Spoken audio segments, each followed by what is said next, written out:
नमस्कार, मेरा नाम है सुमित लखोटिया और आपका स्वागत है हमारे खास शो कंज्यूमर इज किंग में। अब दिवाली का काउंटडाउन शुरू हो चुका है, लेकिन बीते कुछ सालों से देखा जा रहा है कि लोग दिवाली पर मिलने वाली छुट्टियों को वीकेंड गेटअवे की तरह इस्तेमाल करते हैं। यानी दिवाली के मौके पर घर में रहने के बजाय लोग आसपास की जगहों पर घूमने के लिए चले जाते हैं। इसके पीछे वजह तो कई है। कई लोग दिवाली पर होने वाले पोल्यूशन से बचने के लिए ऐसा करते हैं, तो वही कुछ लोगों को लगता है अपनों के साथ किसी नई जगह को एक्सप्लोर करना और क्वालिटी टाइम बिताना किसी दिवाली से कम नहीं। इस बार भी कई लोग हैं जो इस तरह के प्लान बना रहे हैं और उन्हें तलाश है नए घूमने लायक स्थानों की और होटल्स की तरफ से मिलने वाली बेहतरीन डील्स की।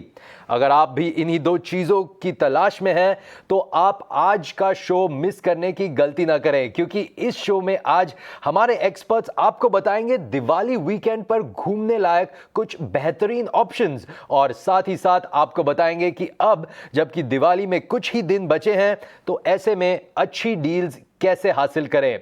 इस पूरी चर्चा में हमारे साथ होंगे सिद्धार्थ आलम्बन, जो कि डायरेक्टर, प्रोड्यूसर और होस्ट है द बॉम्बे जर्नी के। He is also the head of content Folk media. और सिद्धार्थ के साथ हमारे साथ है अर्चना सिंह, जो एक ट्रैवल एंटरप्रेन्योर है और फाउंडर है ट्रैवल सी राइट की। सिद्धार्थ, अर्चना, दोनों का स्वागत है। धन्यवाद हमारे साथ जुड़ने के लिए। सिद्धार्थ, आपसे शुरू करता हूं। मुंबई से आसपास कौन से एक दो अच्छे वीकेंड डेस्टिनेशंस आप सजेस्ट करेंगे, क्योंकि दिवाली का वीकेंड है, थोड़ा लंबा वीकेंड भी है, 4, 5, 6, 7, so Thursday, Friday, Saturday, Sunday. आपकी क्या एडवाइस रहेगी, क्या सलाह रहेगी हमारे दर्शकों के लिए? नमस्ते सुमित यार, ये बात तो आपने काफी सही बोली कि दिवाली के टाइम पे आजकल लोग अलग अलग टाइप के प्लान्स बना रहे हैं। मुंबई के पास, मुंबई के आसपास बहुत सही जगह हैं। लोनावला खंडाला तो ऑब्वियसली पॉपुलर है ही। पावना लेक मुझे बहुत पसंद है। बट यदि अगर आप थोड़े एक्सप्लोरेटिव हैं और थोड़ा दूर जा सकते हैं तो रत्नागिरी दापोली के जो ब्लैक सैंड बीचेस है ना, वो अनपैरेलल्ड हैं। यदि आप सी रूट और सी को पसंद करते हैं तो मेरी सजेशन एक्चुअली अलीबाग भी हो सकती है। अलीबाग जाते समय एक बहुत ही सुंदर फेरी निकलती है बॉम्बे के गेटवे ऑफ इंडिया से, और दूसरी जगहों से भी है, बट वहां से निकलते समय जो आपको बम्बई शहर का व्यू और दृश्य दिखता है ना, वो अनपैरेलल्ड है। उसके अलावा अगर आप थोड़ी लग्जरी में स्पेंड कर सकते हैं तो स्पीड बोट भी लेके जा सकते हैं। अगर आप कुछ फैमिली के साथ एडवेंचरस या नेचर ट्रैकिंग टाइप का सोच रहे हैं तो उसके लिए एक बहुत इंटरेस्टिंग ऑप्शन है करनाला बर्ड सेंचुरी, जहां 100-150 किलोमीटर ही दूर बहुत जल्दी आप पहुंच भी जाएंगे वहां पर। और उसके पास ही आपको मिलेगा एक्चुअली एक बहुत ही सुंदर स्मॉल ड्वेलिंग्स ऑफ हमारे जो ट्राइबल फोक्स हैं उनके, और उनके घरों के साथ आप देख सकते हैं कि कैसे आते हैं, कैसे पले बड़े हैं। बच्चों को बड़ा मजा आता है वहां पर। ग्रेट, ये काफ़ी अच्छे ऑप्शंस दिए सिद्धार्थ आपने। इस पर और भी बात करेंगे, लेकिन एक बार मैं अर्चना के पास आना चाहूँगा। अर्चना, आप हमें बताइए दिल्ली के आसपास कौन से एक दो अच्छे वीकेंड गेटअवेज हैं जो हमारे दर्शक जो हमारे साथ दिल्ली से जुड़ रहे हैं वो इसका फ़ायदा उठा सकते हैं। Thank you Sumit. सबसे अच्छी बात तो ये है कि दिल्ली में इस वक्त जो वेदर हुआ है ना, वो घूमने के लिए उससे बेटर वेदर तो हो ही नहीं सकता। मतलब बहुत ही हल्की हल्की सी ठंड आ गई है वेदर में, तो आप कहीं भी चले जाइए। अगर आप राजस्थान की तरफ जाते हो, इनफैक्ट विंटर्स तो सबसे अच्छा टाइम होता है राजस्थान जाने के लिए। और अगर आपके पास सिर्फ लॉन्ग वीकेंड है, ज़्यादा छुट्टियाँ नहीं हैं, तो जैसे बहुत सारी जगह हैं, जैसे for example Alwar is really unexplored when it comes to tourism. तो वहाँ पर भानगढ़ जो है ना, which is very famous for this, वो जो पैरानॉर्मल एक्टिविटी या थोड़ा भूत टाइप के लिए जो स्टोरीज उसके साथ जुड़ी हुई हैं, तो भानगढ़ फोर्ट है वहाँ पर। और अलवर की खास बात ये है कि वो ऑलमोस्ट ना मिडल में पड़ता है दिल्ली के भी और जयपुर के भी। आप मतलब साउथ दिल्ली से अगर निकले हैं तो 150 किलोमीटर की दूरी पर ही अलवर है, और अगर जयपुर से भी आ रहे हैं तो वहाँ से भी 150 किलोमीटर की दूरी पे है। तो वहाँ डेफिनेटली फोर्ट वगैरह आप देख सकते हो। प्लस वहाँ से और भी पास में बहुत सारी हवेलियाँ हैं। एंड देन अगर आप वाइल्ड लाइफ में इंटरेस्टेड हैं या फिर बर्डिंग वगैरह में, तो सरिस्का भी वहाँ पर काफ़ी पास में है। So Alwar is a good option. Another option is Shekhawati. So Shekhawati is very unique because उसमें क्या है, वो 7 जगह से मिलके बना हुआ है and it is called the open air gallery of Rajasthan. मतलब वहाँ पर आप बहुत पुरानी रिस्टोर्ड हवेलियाँ हैं और उन सब पे बहुत ही खूबसूरत वॉल पेंटिंग्स हुई हुई हैं डिफरेंट कलर्स की, और डिफरेंट है, जैसे मांडवा है, बहुत सारे वहाँ 6-7 जगह हैं और आप इजीली एक वीकेंड में वो बहुत अच्छे से कवर कर सकते हो। टूरिस्ट ही नहीं है तो आपको बहुत ज़्यादा लोग नहीं मिलेंगे वहाँ पर जाने के लिए। मौसम एकदम बढ़िया है कि आप सुबह शाम दिन में एक्सप्लोर कर सकते हो सारी जगह जाके। मतलब एक रिलैक्स सा अगर आपको वीकेंड चाहिए तो राजस्थान में डेफिनेटली ये जगह है। जयपुर तो है ही फेमस, वो नाइट टूरिज्म के पॉइंट ऑफ व्यू से अगर आप जाएं तो वो काफ़ी इंटरेस्टिंग है।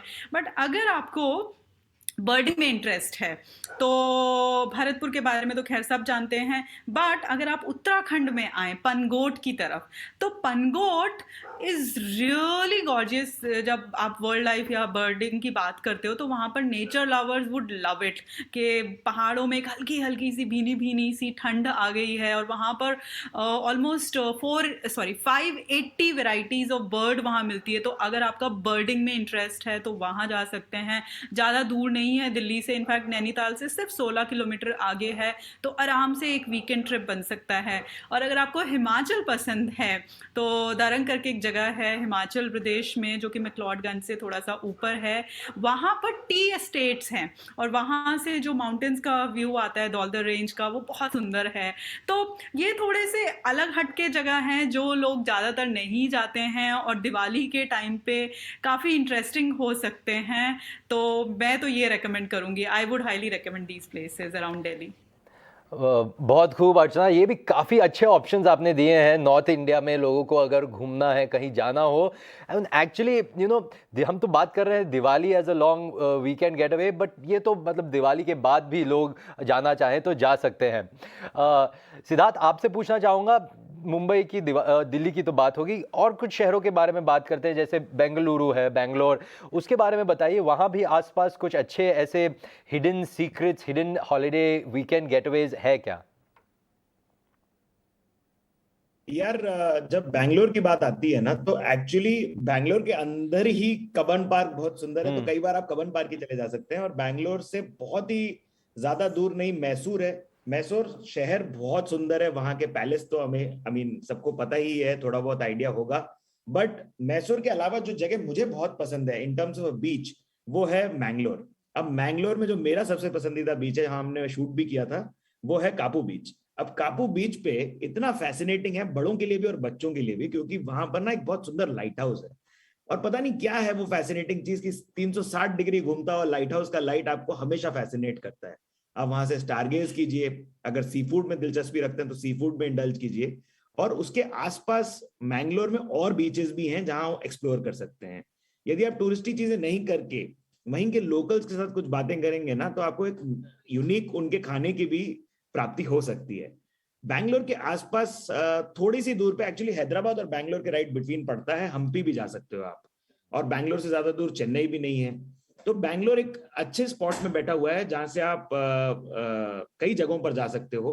कूर्ग भी बहुत ही ब्यूटीफुल है, माउंटेन्स अगर आपको प्लीज करते हैं। और कूर्ग की प्रॉपर्टीज तो मतलब बेमिसाल है। वहां पर ऐसी ऐसी प्रॉपर्टीज हैं जहां पर बीच में से वाटरफॉल चल के जा रहा है। तो आप काफी खुश होंगे और नेचर को इंस्पायर, मतलब नेचर के साथ वन होके काफी एंजॉय कर पाएंगे। आपने सिद्धार्थ हैदराबाद मेंशन किया, तो हैदराबाद के बारे में अर्चना मैं आपसे पूछना चाहूँगा। हैदराबाद के आसपास एक जगह तो सिद्धार्थ ने हम्पी के बारे में बताया हमें, और कौन सी चीज़ें और कौन सी जगहें हैं जो हैदराबाद के आसपास है जहाँ दर्शक जा सकते हैं छुट्टियों के? Sumit, before I come to Hyderabad, मैं सिर्फ एक दो चीज़ें ऐड करना चाहूँगी जो जी। सिद्धार्थ ने बताई। तो जैसे कि ना, मेरे को नेचर बहुत पसंद है, anything to do with nature, wildlife, तो वो मैं हमेशा उन जगह पे जाती हूँ। तो एक जो मेरी फेवरेट जगह है बैंगलोर के पास में, वो है बांदीपुर टाइगर रिजर्व। सो वो बहुत खूबसूरत है वाइल्ड लाइफ के पॉइंट ऑफ व्यू से भी, और जंगल भी काफ़ी खूबसूरत है। और वहाँ पर जो वाइल्ड हाथी हैं वो तो एशिया में आई थिंक लार्जेस्ट हैं, तो वो देखने के लिए, और वो 3 नेशनल पार्क से जुड़ा हुआ है। तो अगर आपको ना शहर के शोरगुल से थोड़ा दूर जाना है, एक अच्छा सा रिलैक्स्ड वीकेंड मनाना है with your family and all, so that is a great place if you are from Bangalore. तो वो एक है। हम्पी ऑलरेडी उन्होंने बोल दिया।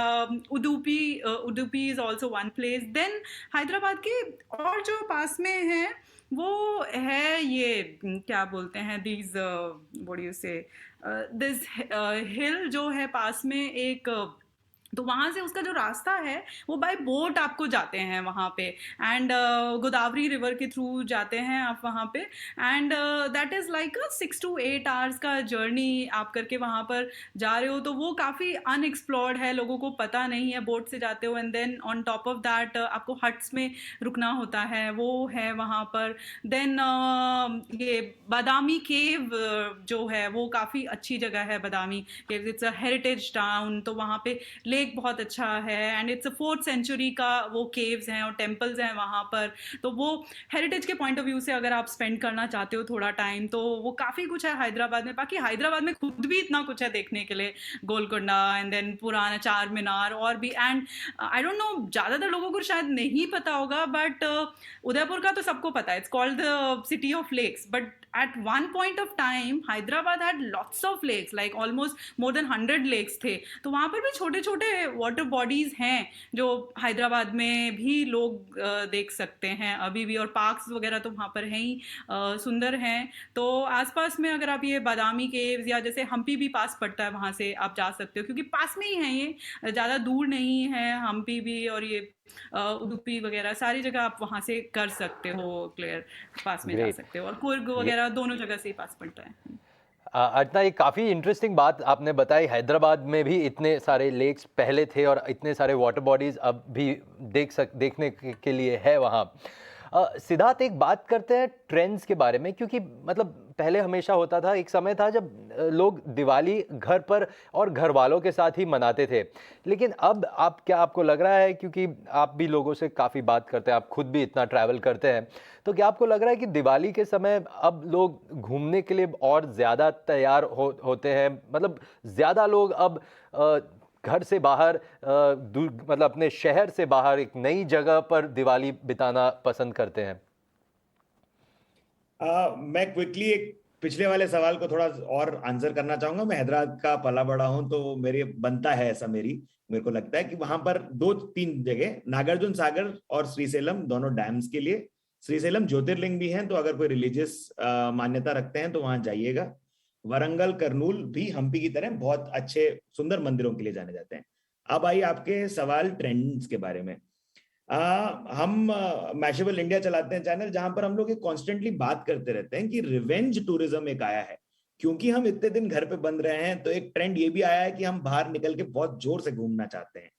हाउएवर, दिवाली के लिए अगर पर्टिकुलरली बात की जाए तो अच्छी लंबी हॉलीडे मिल जाती है, अपने फैमिली के साथ टाइम स्पेंड करना होता है। हम न्यूक्लियर परिवार भी हो चुके हैं। पहले जॉइंट फैमिलीज का एक अपना आनंद होता था, दिए खरीदने से लेके, मटकों को पानी में रखने से लेके, सुखाने से लेके, रुई बना के उसका दिया बनाने तक का एक अलग कार्यक्रम चलता था। बच्चों को काम दिए जाते थे। अब क्या हो गया है कि कन्वीनियंस भी है और एक अपनी फैमिली बॉन्डिंग टाइम भी है, क्योंकि पूरा दिन वर्क फ्रॉम होम कर रही है हमारी जनता। तो जब वो बाहर जाने को मौका मिल रहा है, अच्छी बड़ी छुट्टी का टाइम मिल रहा है, सभी छुट्टी ले लेते हैं, तो ये ट्रेंड देखने को तो मिला है। और इसमें क्या है कि लाइट पोल्यूशन से दूर, मैं एक बहुत बड़ा स्टारगेजर हूँ, मुझे एस्ट्रोलॉजी में काफी इंटरेस्ट है। तो मैं जब जाता हूँ तो मैं अपना कैमरा लेके लॉन्ग एक्सपोजर फोटोग्राफी करता हूँ, नाइट ट्रेल्स खींचता हूँ। तो ये सब आपको शहर में नहीं मिलेगा, या आप कहीं दूर जाके लाइट पोल्यूशन से दूर पहुंचते हैं। वहां जहाँ लाइट पोल्यूशन नहीं है, वहां पर आपको साउंड पोल्यूशन और एयर पोल्यूशन भी नहीं मिलेगा। तो नेचुरली आप कई बार पोल्यूशन से भी दूर भाग रहे होते हो। और कई बार ऐसा भी हो गया है कि हम नेटवर्क से दूर भाग रहे हैं, कहीं ना कहीं ऐसी जगह पहुंच जाएं जहां पर हम जुगनू देख पाएं, क्योंकि नेटवर्क उनको कुछ इफेक्ट करता है, या जनरली ही हम नेटवर्क से दूर जाना चाहते हैं, हमारे फोन को पिंग होने से बंद देखना चाहते हैं। तो वो एक, I think it is because हमें टाइम स्पेंड करना है अपने परिवार वालों के साथ और थोड़ा सा अपने साथ, नेचर के साथ, तो वो ट्रेंड कैच ऑन कर रहा है काफी जोर से। तो अर्चना, थोड़े और बात करते हैं ट्रेंड्स के बारे में। और क्या ट्रेंड्स उभर रहे हैं? क्योंकि एक चीज़ ज़रूर है कि अब कोविड महामारी के बाद लोग कुछ क्राउडेड एरियाज में जाना नहीं पसंद करते हैं। वो चाहते हैं कि ऑफ बीट, जैसे आज हम शो पर बात भी कर रहे हैं इस टॉपिक पर, लोग ऑफ बीट जगह जाना पसंद करते हैं जहाँ कम लोग हो, ताकि खुले में आराम से घूम सके विदाउट, मतलब अगर लोग आसपास नहीं है तो मास्क भी निकाल सकते हैं वो। अदरवाइज क्राउडेड एरियाज में तो सोशल डिस्टेंसिंग मेंटेन करना है, सैनिटाइज हाथ रखने हैं और मास्क पहनना है। तो एक और चीज़ मैंने सुनी है, ग्लैम्पिंग। अगर आपने भी ये सुना है इस ट्रेंड के बारे में या और कुछ ट्रेंड्स के बारे में, हमारे दर्शकों को बताइए प्लीज। बिल्कुल, इनफैक्ट ग्लैम्पिंग तो काफ़ी पॉपुलर है, और आज ही मैं इनफैक्ट बात कर रही थी पावना लेक में और ये कारजेट वगैरह में, वहाँ पर काफ़ी ग्लैम्पिंग शुरू हो गई है। और इनफैक्ट वाइल्ड लाइफ और बर्डिंग ये काफ़ी पॉपुलर हो रहा है, तो लोग जाते हैं। दिस इज़ द टाइम जब बाहर के ना बर्ड्स वगैरह आते हैं, माइग्रेटरी बर्ड्स वगैरह आते हैं। सो ऑल दीज प्लेसेस जो पहले लोग नहीं जाते थे, फॉर एग्जाम्पल भरतपुर तो फिर भी पॉपुलर रहा है, बट जैसे Pangot over the years specially birders में वो थोड़ा पॉपुलर हो गया है, और काफ़ी लोग कॉर्बेट भी जाते हैं, विंटर्स में तो जाते ही हैं। एमपी में वाइल्ड लाइफ तो पूरा शुरू हो जाता है, मतलब अक्टूबर ऑनवर्ड से। और बहुत सारी जगह पे क्या हुआ है, जैसे कि जो सफारीज होती थी, मोस्टली आप जीप सफारी करते थे या एलिफेंट सफारी करते थे, वो अब तो काफ़ी जगह बंद हो गई है। बट जैसे सतपुड़ा जो नेशनल पार्क है एमपी में, there you can also walk, and तो वॉकिंग सफारीज भी हैं, नाइट सफारीज भी शुरू कर दी हैं। And in fact I think Bandhavgarh में दे ऑल्सो है balloon safari where you can see the national park from the top. So adventure tourism और बर्डिंग और नेचर टूरिज्म ये थोड़ा सा काफ़ी बड़ा बन के आ रहा है। Caravan tourism is also something which is coming up, and I was talking to couple of tourism boards, तो जैसे उनसे जो बात हो रही थी वो ये हो रहा था, काफ़ी सारी जगह, चाहे वो महाराष्ट्र हो, मध्य प्रदेश हो, या फिर आपका गुजरात हो, there all bringing out the caravan tourism. Art and culture वाला काफ़ी हो गया। कोई भी बड़ा वो देख लीजिए, मतलब स्टेट देख लीजिए, जैसे right now as we are talking, अभी छत्तीसगढ़ में there is a tribal festival which is going on. अगले महीने से गुजरात में रण उत्सव शुरू होगा। फिर फरवरी में आपका जैसलमेर में फेस्टिवल होता है, कुंभलगढ़ में फेस्टिवल होता है। So this is also the time जहाँ फेस्टिवल्स काफ़ी होते हैं। डेस्टिनेशंस ने फेस्टिवल्स को प्रमोट करना शुरू कर दिया, and people travel for festivals also now. So दो तीन चीज़ें हैं। एक तो first thing is different way of travelling. Airbnbs have become very popular. Your glamping has become very popular, where they put the structure रहता है बना हुआ, बट ऊपर का पूरा हटा लेते हैं। जैसे एमपी में भी है, I know couple of people who do it. जैसे इधर ही बांधवगढ़ में भी करते हैं, पेंच में भी करते हैं, वहाँ पर भी है। तो glamping is definitely one, caravan is one, then balloon riding वगैरह भी काफ़ी पॉपुलर है, एडवेंचर नेचर ये सारा पॉपुलर है, रिलीजियस भी थोड़ा बहुत है। So yeah, a lot of trends are there. बहुत बढ़िया। सिद्धार्थ, सेम क्वेश्चन आपके पास भी, और आपसे एक और चीज़ भी पूछना चाहूँगा as a follow up question. क्या अब लोग नेचर के पास ज़्यादा रहना प्रेफर कर रहे हैं? जो पहले, मतलब समझिए पैंडेमिक के पहले ये भी होता था कि मेट्रो सिटीज़, बड़े शहर जाएंगे, क्या अब वो वो sustainable angle, sustainable tourism, closer to nature, क्या ये सब भी लोगों के मन पर आजकल भावी पड़ रहा है? ग्लैम्पिंग मैं एक्साइटेड हूँ काफी उसको एक्सपीरियंस करने के लिए खुद, और हमारी घर के भी प्लानिंग होती रहती है। तो मैं जो उन्होंने बोला उसके बारे में मैं 100% रिकॉग्नाइज करता हूँ, और ये बोलता हूँ कि हम कर्ली टेल्स पे ये सारे ऑफर्स देते रहते हैं। ग्लैम्पिंग बहुत पॉपुलर हो रखा है, बट नेचर के पास रहने का एक अपना आनंद है। देखिए, एक तो कहीं ना कहीं हम बहुत ज्यादा फार्मिंग से जुड़े हुए हैं, तो जब आप फार्मिंग से इतना क्लोजली जुड़े होते हैं तो आप जाते हो अपने देश के अलग अलग हिस्सों में और वैसी सी ही एक प्रथा को चलते हुए देखते हो, तो कई बार आपको लगता है कि आप भी अपने पैर गंदे कर लें और थोड़ा सा हेल्प कर लें। जैसे हम जब पंचगनी या महाबलेश्वर गए तो हम खुद स्ट्रॉबेरी फार्म्स में अंदर घुस के स्ट्रॉबेरीज प्लक करना चाहे, और ऐसे एक्सपीरियंस करने में एक यूनिक आनंद आने लग गया है। But more than anything, organic food का जो ट्रेंड चला है उसकी वजह से भी आपको ये लगता है कि हम खुद जाके फार्म टू टेबल टाइप का कॉन्सेप्ट ट्राई करें, कि हम ही खुद वो चीजें निकालें एक लोकल फार्मर के साथ और फिर उन्हीं को पका के खाएं। तो उसका आनंद तो एक अलग ही आनंद है। उसके अलावा आई थिंक सबसे बड़ी बात तो ये हो गई कि एक हम नेचर कॉन्शियस हो रहे हैं during the time of climate crisis, जो कि एक बहुत ही अच्छी चीज है। इस टाइम पे अगर हम ये रिकॉग्नाइज करेंगे कि हमें नेचर को प्रोटेक्ट करना है, ट्रैवल करते समय उसका ध्यान देंगे, अपने कूड़े कचरे को उठाएंगे और प्रॉपरली ट्रैवल करेंगे, तो I mean we are going to be building a greater planet. तो क्लाइमेट क्राइसिस की रिकॉग्निशन हो रही है। उसके अलावा लर्निंग होलिस्टिक हो चुकी है, बच्चे बाहर जाके भी पढ़ाई करते हैं। तो जब आप ऐसी जगहों पर जाते हैं, ऐसे ऐसे कीड़े मकोड़े आपको दिखते हैं। बंबई जैसे शहर में हमको गिलहरियां ढंग से नहीं दिखती, स्पैरोज ढंग से नहीं दिखती, तो वहां जाके आपको सारे टाइप के और सारे प्रकार के जीव जंतु दिखते हैं। हाँ, ये भी सच है कि नेचर में आप एक डिसिप्लिन भी सीखते हो। आप सुबह उठते हो ताकि आप सनराइज देख पाओ, आप शांत रहना समझते हो जब एक एनिमल क्रॉसिंग हो रही है, आप फुटप्रिंट समझ पाते हो एनिमल्स के क्योंकि वो क्रॉस करके गए होते हैं, या आपको ये समझता है कि पानी का फ्लो यूं क्यों चल रहा है, पानी को रोका नहीं जा सकता। तो ये नेचुरल एक लर्निंग प्रोसेस भी हो जा रही है, जिसकी वजह से हम फैसिनेट होते ही हैं, बट बच्चे भी बहुत खुश हो जाते हैं। तो नेचर तो फॉर श्योर एक बहुत ही मेजर फैक्टर प्ले कर रहा है कि जी अगर आप जा रहे हैं तो जी सिटी लाइफ से दूर और नेचर में जाएं। तो अर्चना, आपने, सिद्धार्थ ने इतने सारे अच्छे जगहों के नाम बताए हमसे, उनके क्वालिटी शेयर करे कि किस प्रकार की टूरिज्म के लिए हम वहाँ जा सकते हैं। लेकिन सबसे ज़रूरी बात ये है जो आई एम श्योर सभी दर्शक जानना चाहेंगे कि अब लास्ट मिनट डील्स और बुकिंग, अच्छे सौदे कैसे पाए। तो आपकी क्या एडवाइस होगी? पहले अर्चना आप, फिर मैं सिद्धार्थ के पास भी आऊँगा। Same question. देखिए, दो तीन तरीके से होता है। एक तो because of entertainment, sorry not entertainment, internet, because of internet हमारे मतलब उंगलियां चलाओ और आपके सामने पूरा पिटारा खुल जाता है, राइट? तो उससे बेटर तो कुछ है ही नहीं, वो वर्ड ऑफ माउथ से भी बेटर होता है। तो जैसे अगर आप सर्च करोगे, चाहे मेक माई ट्रिप पे, किसी भी वेबसाइट पे चले जाओ, गोवा पे, तो सब लोगों ने ना ऑफर्स इतने ल्यूक्रेटिव डाले हुए हैं। जैसे for example Diwali offer he make my trip पे 30% ऑफ है, तो उसमें आपको इतने अच्छे ऑफर्स मिल जाते हैं, यू नो, यहाँ और सस्ती जगह के भी, महंगी जगह के भी, जो भी आपका बजट है वो कर सकते हैं। देन एक जो है जो हम लोग यूज़ नहीं करते हैं, आई वुड से, जो ग्लोबली तो काफ़ी लोग यूज़ करते हैं, हम लोग ना कभी भी किसी स्टेट टूरिज्म बोर्ड की वेबसाइट पे नहीं जाते हैं। अब जैसे for example Rajasthan tourism board ने अपना एक ऐप लॉन्च किया है। सो उस ऐप की खास बात क्या है कि जैसे आप अगर उसको जाओगे ना, तो आपने अपना सिटी डाल दिया। जैसे सपोज आपका मन है डेजर्ट सर्किट करना है, या आपको ना जैसलमेर करना है, बट आपको पता नहीं कि आपको कितना दिन चाहिए होंगे, या फिर आपको ये नहीं पता मैं 3 दिन में क्या क्या देख पाऊंगी। सो यू जस्ट की in your information, you just की इन योर रिक्वायरमेंट, और वो आपको आपके हिसाब से आइटिनरी बना के दे देता है।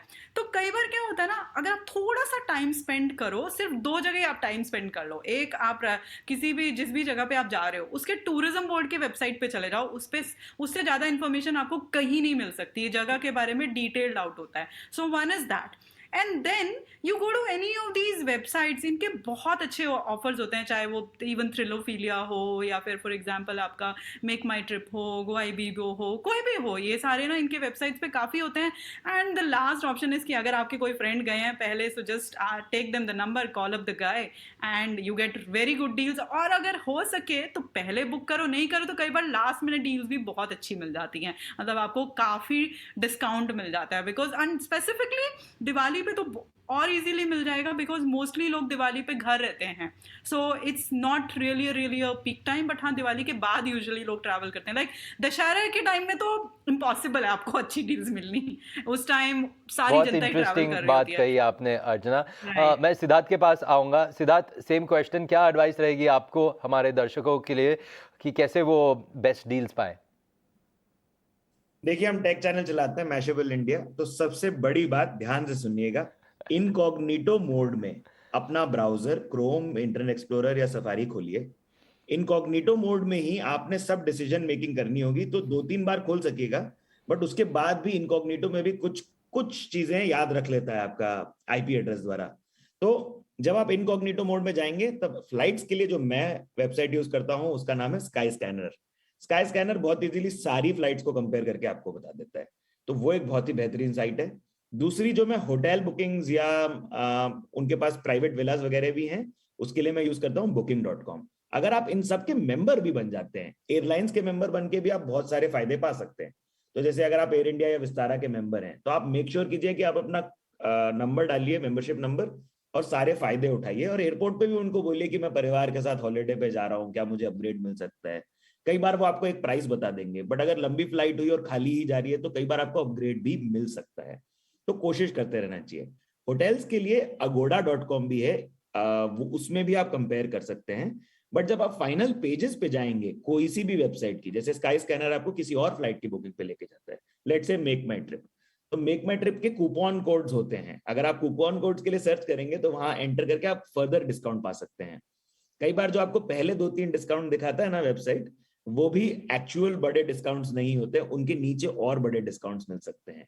फिर आप, जैसे अभी कहा गया, आप उन्हें डायरेक्ट भी कॉल कर सकते हैं और ये बोल सकते हैं कि हम परिवार के साथ आ रहे हैं, करीब इतने दिन रहेंगे, हम वहीं रहना चाहेंगे, वहीं खाएंगे पिएंगे, आप हमें breakfast lunch dinner plus let's say yoga या ट्रैकिंग करवाते हो तो उनका भी पैकेज इंक्लूड करके दे दो। आपको पता भी नहीं चलेगा, कई बार आपके होटल्स या एयरबीएनबीज ही आपके लिए काफी ज्यादा लोकल अरेंजमेंट कर पाएंगे जो आपको जाके शायद महंगी पड़े। बट हाँ, ये बात जैसे उन्होंने कही, हम उत्तराखंड जाने की अगर सोच रहे हैं तो हमने ई उत्तरांचल चेक किया है, जहां पर हमने डायरेक्ट किसी से लिएज किया और उनके थ्रू हमें बेस्ट डील मिली है। और पेमेंट ऑप्शंस में भी कई सारी चीजें डिफरेंशिएट कर जाती हैं। अगर आप उन्हें बोलेंगे आप वन टाइम पेमेंट करेंगे तो कई बार आपको थोड़ा सा 10-20% का और डिस्काउंट मिल सकता है। बट ये डेफिनेटली ट्राई कीजिए, नेगोशिएट कीजिए। और हाँ, अगर आपके दोस्त गए हैं, अगर आपके कई कोई घर वाले गए हैं, तो सेम रिसोर्ट में ठहरने पे भी लॉयल्टी बन जाती है आपके परिवार की, जिसकी वजह से वो रिकॉग्नाइज करके उसको आपको और डिस्काउंट देते हैं वो लोग। बहुत बढ़िया सिद्धार्थ, समय हमारे पास बहुत कम है, इसलिए एक लास्ट क्वेश्चन अर्चना आपसे और सिद्धार्थ से। आपकी खुद की नेक्स्ट ट्रिप या आपकी खुद की नेक्स्ट बकेट लिस्ट डेस्टिनेशन क्या है? जल्दी से अर्चना आप बताइए और फिर सिद्धार्थ आप। ओके, तो मैं मोस्टली ऑफबीट जगह पे जाती हूँ, तो मैं आगे राजस्थान, गुजरात, मध्य प्रदेश, ये डेफिनेटली हैं। और हाँ, नेक्स्ट ईयर इंटरनेशनल ट्रैवल खुलने वाला है तो उसकी भी प्लानिंग थोड़ी चालू हो गई है मेरी। सो या सिद्धार्थ आपकी? मेरा आइसलैंड और न्यूयॉर्क लिस्ट पे है इंटरनेशनल की बात करें तो। और लोकली इतने सारे नेशनल पार्क्स की आवाज सुन के मेरे को काफी मन कर रहा है बांधवगढ़, पेंच और पूरे सिर्फ नेशनल पार्क्स का मैं एक रूट करूं। बट जो इमीडिएट नेक्स्ट ट्रिप है जो मैं जा रहा हूं नवंबर में, वो उत्तराखंड है। Okay, super, thank you so much Siddharth, thank you so much Archana हमारे साथ जुड़ने के लिए। ये थे अर्चना सिंह जो एक ट्रैवल एंटरप्रेन्योर है and she is also the founder of travel see right. और हमारे साथ थे सिद्धार्थ आलम्बयन जो एक डायरेक्टर, प्रोड्यूसर एंड होस्ट है ऑफ द बॉम्बे जर्नी और वो हेड ऑफ कंटेंट है एट फॉक मीडिया। आज के शो में इतना ही। मैं उम्मीद करता हूं कि आपने हमारे एक्सपर्ट्स द्वारा दिए गए सब टिप्स लिखे हैं, उन्हें नोट किया है। नहीं नोट किया है तो YouTube पर जाइए, हमारा चैनल ढूंढिए और वहां आपको ये एपिसोड मिलेगा। आज के शो में इतना ही। बने रहिए आप ईटीना स्वदेश के साथ।